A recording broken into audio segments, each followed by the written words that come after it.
Hi, Stefano Molea here, San Diego criminal defense lawyer and partner at the law office of David P. Shapiro, where we help good people regain control of their future when charged with a crime.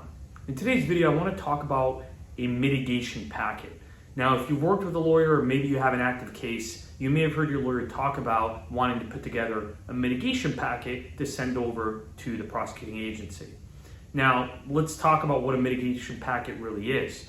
As the name implies, it's to mitigate, to lessen the sentence, to try to contextualize the situation that led to the criminal charges, to sort of lessen the criminal culpability that one might assign to the person who's charged with the crime just by looking at what the reports say happened.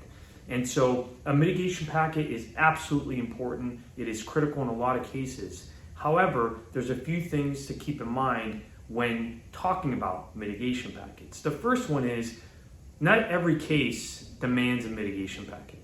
And by that I mean, if my client's telling me, Stefano, I didn't do it, or Stefano, this was self-defense, and I'm not interested in a plea bargain, then a mitigation packet isn't relevant, right? It'd be weird to ask to mitigate something when we're not really talking about entering any type of plea bargain or post-conviction where we're trying to convince a judge to hand down the least amount of punishment possible, which is what a mitigation packet normally is designed to accomplish.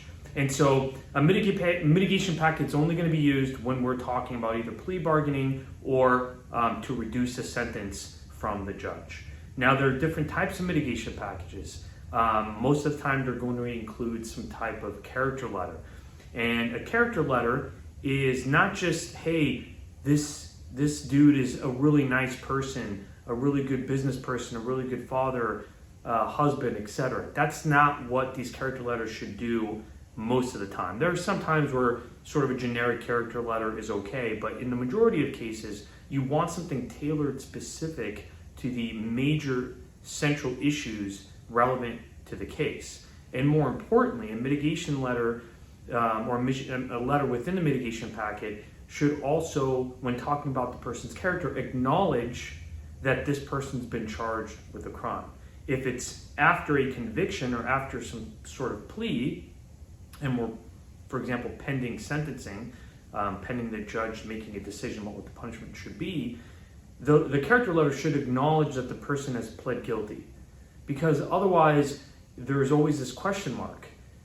Well, yeah, this is their opinion about this person's character, but is it taking into account the fact that this person has admitted to engaging in XYZ conduct, right? So that's a very important aspect of character letters that are going to be part of a mitigation packet.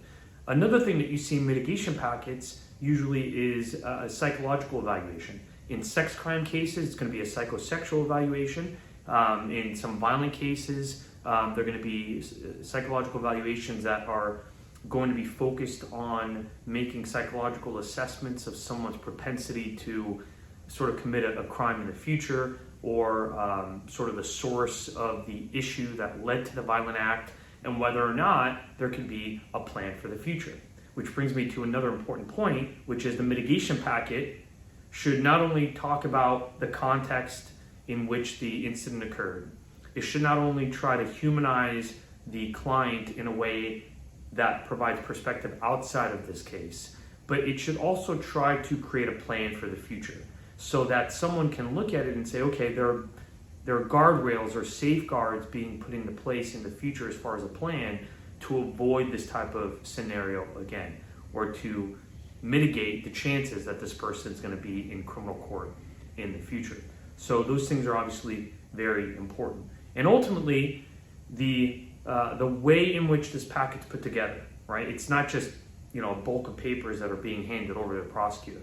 There has to be a story told, and that's sort of the letter that is at the top of the mitigation packet, or the email in which all the attachments that are part of the mitigation packet are on. And it's this storytelling that's really sort of the secret sauce of an effective mitigation packet.